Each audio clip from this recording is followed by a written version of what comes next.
y todo eso facilitó el desarrollo de la predicación apostólica y de los primeros cristianos. Junto con eso ha habido elementos negativos. Desde el primer momento se consideró que la religión cristiana era una cosa, los intelectuales la consideraban algo propio de gente ignorante, de gente pobre. Los primeros cristianos en general provenían de clases sociales humildes, aunque no siempre, y ya se habla de San Pablo manda saludos a los que están en la casa del César, o sea, los que están en la casa del emperador, que ya hay cristianos allí. Después ya se llegará a todo tipo de personas. Pero bueno, la mayoría eran personas humildes, con pocas letras, con pocas luces, y por lo tanto los intelectuales del Imperio Romano, griegos o romanos, o africanos o quien fuera, bueno, atacaban como una cosa bastante despreciable. Por eso hubo que defenderse de esos ataques por parte de los intelectuales.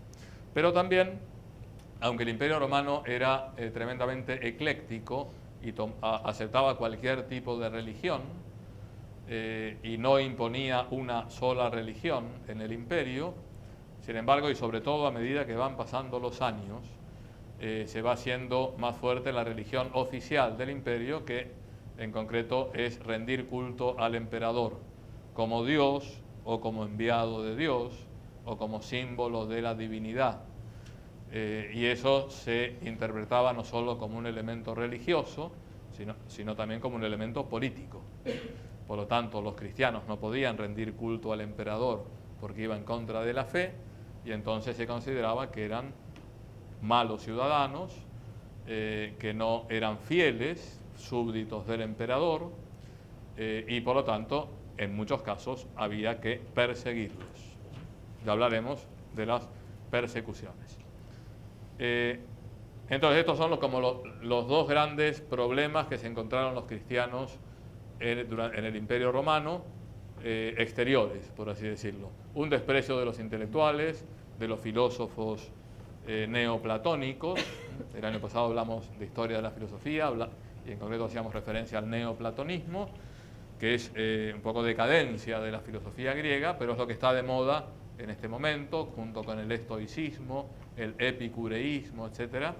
Y por lo tanto había que defenderse de la acusación de una cosa de pobres muertos de hambre, de muy pocas luces intelectuales.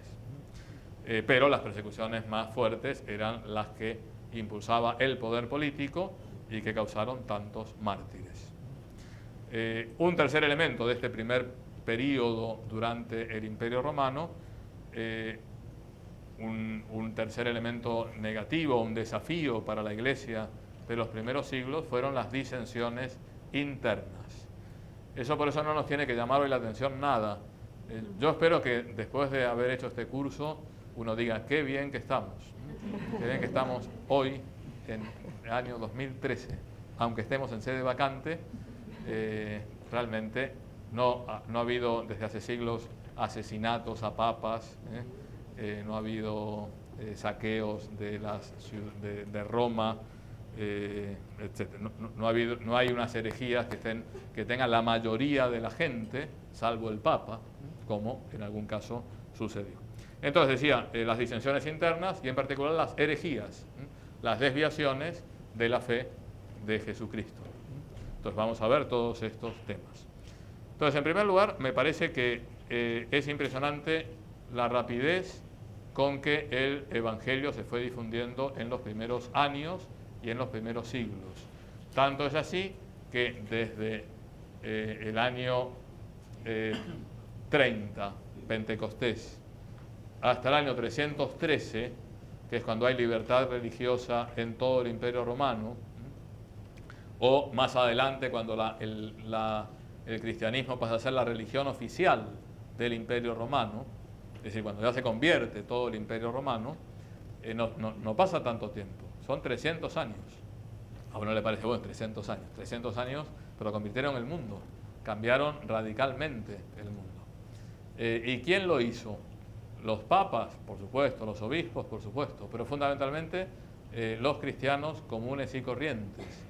Creo que hoy en día, que el mundo está tan secularizado y que nos encontramos en algunos aspectos en un ambiente parecido al que se encontraron los primeros cristianos en Roma, en el Imperio Romano, bueno, es un gran ejemplo a seguir, porque trataron de hacer apostolado de persona a persona, en primer lugar con el ejemplo, con la coherencia con su fe, y fueron convirtiendo a un amigo que hablaba a su mujer, la mujer a sus hijos, se fueron convirtiendo familias enteras, ámbitos profesionales, etc. Y es un movimiento tremendamente laical, todavía no existían religiosos. El monacato, los monjes, son del siglo IV, ya hablaremos de eso. Con lo cual me parece que hoy es un espejo en donde mirarnos. ¿Cómo hicieron los primeros cristianos para cambiar un mundo pagano?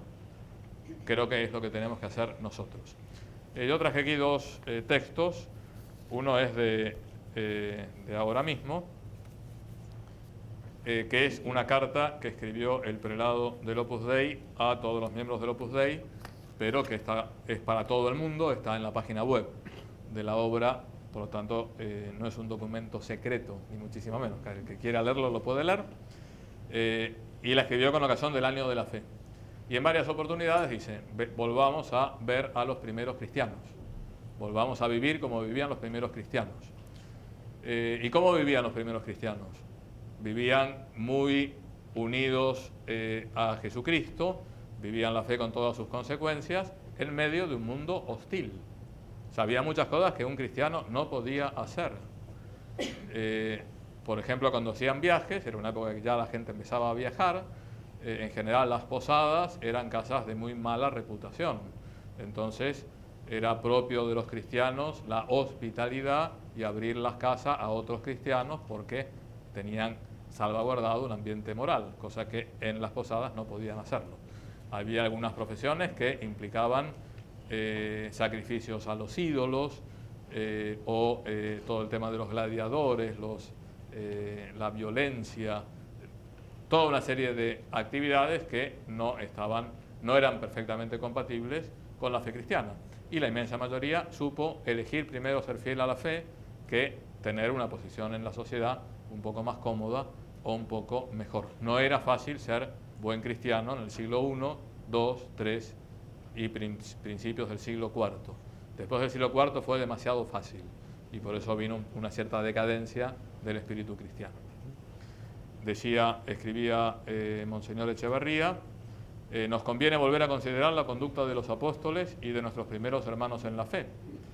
Eran pocos, carecían de medios humanos, no contaban entre sus filas, así sucedió al menos durante mucho tiempo, con grandes pensadores o gentes de relieve público.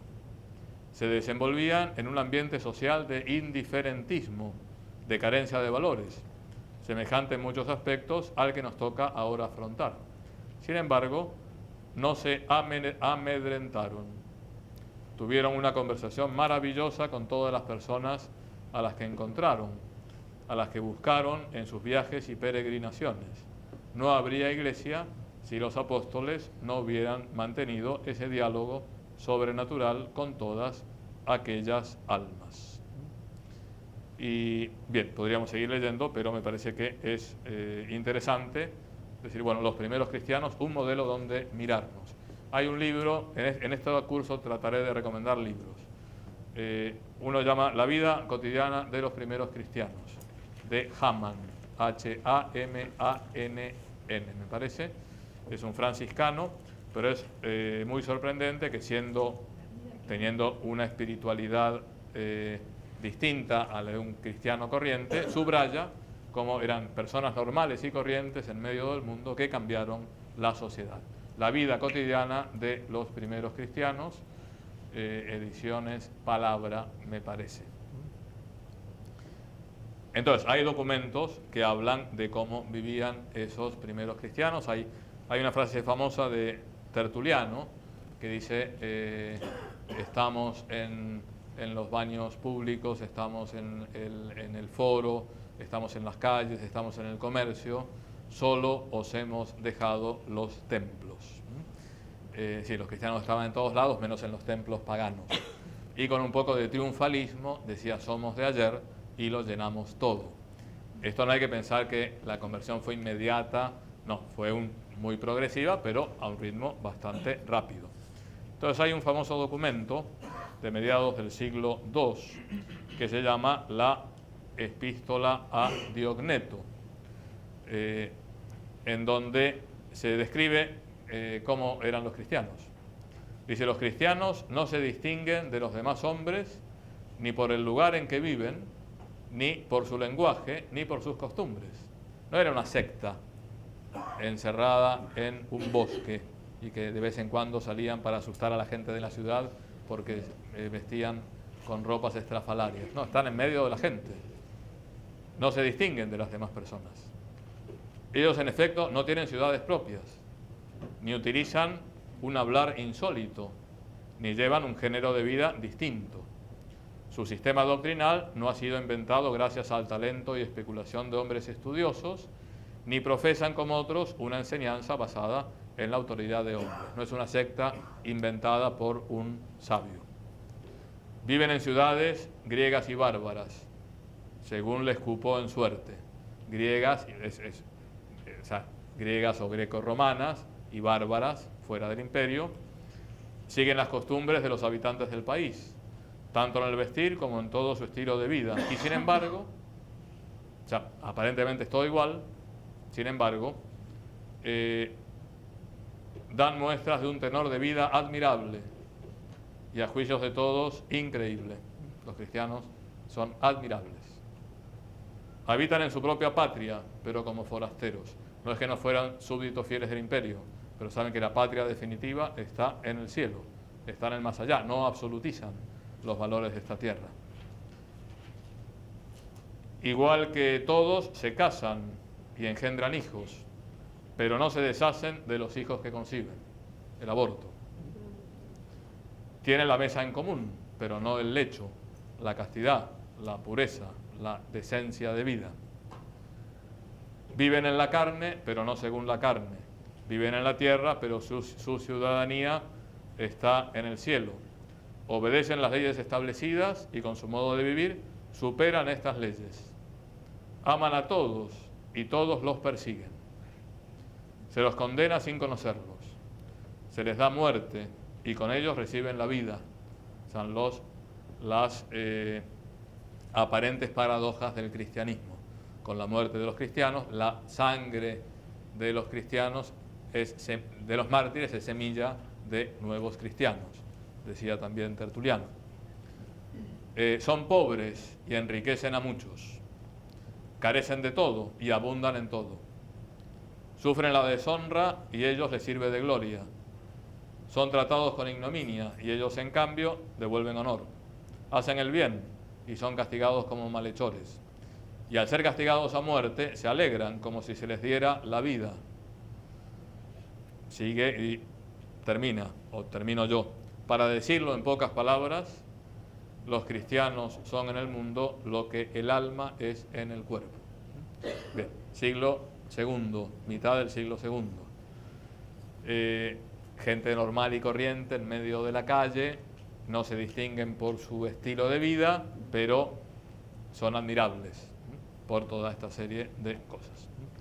Bien, por eso es bastante razonable, además de la gracia de Dios, que es lo fundamental, que se fueran multiplicando los cristianos a lo largo y ancho del imperio a través de estos tres siglos, hasta convertir a todo el mundo culto, entonces conocido, y después seguir su expansión con los pueblos germánicos. Entonces, primeros cristianos, creo que es una fase de la historia de la Iglesia fantástica, maravillosa y muy actual, muy actual. Luego hablaremos de los anacoretas, que se iban al desierto a vivir solos, y algunos monjes llamados los estilitas, que subían a una columna. Stilo en griego significa columna, y hubo uno, San Simón Estilita, que vivió 30 años subido a una columna, y es admirable y es santo, tan santo como San Juan Bosco. Pero quizá Dios, en este momento de la historia de la Iglesia, nos pide más mirar a los primeros cristianos que a los estilitas. Aunque si hay algún estilita, o si alguien siente la vocación de subirse a una columna, hay que seguir la vocación que Dios le da a cada uno. Bien, entonces decíamos, los cristianos que se van extendiendo por todo el imperio llevan un género de vida admirable, pero que son perseguidos. Entonces vamos a hablar en general de las persecuciones contra los cristianos y después hablaremos de alguna en particular después de hacer la pausa. Bien, entonces no podemos pensar que desde el año 30 hasta el año 313 los emperadores se dedicaron a perseguir a los cristianos, porque tenían muchas otras cosas que hacer. Algunos consideraban que había cosas más importantes o más interesantes, por lo tanto hay periodos de profunda persecución y hay décadas enteras, 50 años de gran paz y de gran tranquilidad, también dependiendo del talante de cada uno de los emperadores. Algunos conocían perfectamente el cristianismo, tuvieron hijos o mujeres o padres cristianos y trataron con gran benevolencia. Por eso no todos son Nerón o no todos son Diocleciano. Entonces, hay un primer periodo de persecuciones que es siglo I y primeros años del siglo II, fundamentalmente Nerón, Domiciano y Trajano. Entonces, la persecución de Nerón, la causa es el incendio de Roma. Da la impresión que fue Nerón el que incendió Roma para contemplar el espectáculo y tocar la lira y escribir poesías. Estaba totalmente loco Nerón y le echó la culpa a los cristianos. Los cristianos como que no quieren rendir culto al emperador, como enemigos del imperio, que vienen acá con ideas raras. Bien, y por lo tanto se desencadena una primera persecución que va del año 64, es la primera, pero sigue los años siguientes, y que tiene dos víctimas ilustres, que son San Pedro y San Pablo. O sea, la primera persecución tiene como los dos grandes mártires, San Pedro y San Pablo, año 67 aproximadamente. Sobre la tumba de San Pedro, eso no hay la más mínima duda. No lo digo desde el punto de vista de la fe, porque no es un dogma de fe, que ahí está San Pedro. Desde el punto de vista de la historia, de la arqueología, etc., hay un material inmenso para demostrar que allí está San Pedro. La persecución de Trajano tiene la característica, saca un edicto que dice que no hay que buscar a los cristianos, pero si son acusados y aparecen los cristianos y confiesan su fe, entonces hay que castigarlos. Algunos padres de la Iglesia dicen, bueno, este edicto es ridículo, porque si no hay que buscarlos es porque son inocentes. Si son inocentes, aunque los encuentren, porque los van a castigar. Y si son culpables, hay que buscarlos. Bueno, Trajano, que era un hombre, es un periodo muy bueno del Imperio Romano y era un hombre bastante sensato, bueno, se quedó un poquito con medias tintas, ¿no? Entonces, de la persecución de Trajano, que va del 98 al 117, su reinado, hay dos mártires ilustres, hay miles de mártires, yo voy a decir los ilustres. San Clemente Romano, que es uno de los papas, San Pedro, Lino, Cleto, Clemente, es decir, el cuarto papa. Y San Ignacio de Antioquía, que nos deja unas cartas maravillosas, hablaremos después de la pausa. Bien, y la segunda fase, después dejamos la tercera para más adelante, es la segunda mitad del siglo II, por lo tanto la primera mitad del siglo II es de gran tranquilidad, es la de Marco Aurelio, persecuciones de Marco Aurelio, que era un filósofo, un hombre con grandes valores, pero que no entendía el cristianismo. El gran mártir de esta persecución es San Justino, y los mártires de Lyon, que es la cabeza, la sede primada de Francia. Ha habido muchos mártires en Lyon, en concreto Santa Blandina, que era una chica muy jovencita, y el obispo. Y después, un poco después de Marco Aurelio, en la época de Septimio Severo, principios del siglo III, hay dos edictos. Una es la prohibición de hacerse cristianos, estaba prohibido hacerse cristiano, y la prohibición del proselitismo, del apostolado. Nadie podía anunciar el Evangelio. También se prohíben las reuniones ilícitas, y reuniones ilícitas eran también las reuniones litúrgicas. Entonces ahí hay infinidad de mártires, los más destacados, y vamos a dedicarnos en concreto después a una de estas mártires, son las santas Perpetua y Felicidad y Santa Cecilia. Mañana es la fiesta de Santa Perpetua y Felicidad, aunque no se celebra porque estamos en Cuaresma. Entonces dejamos aquí y volvemos en 10 minutos porque hay muchas cosas que decir.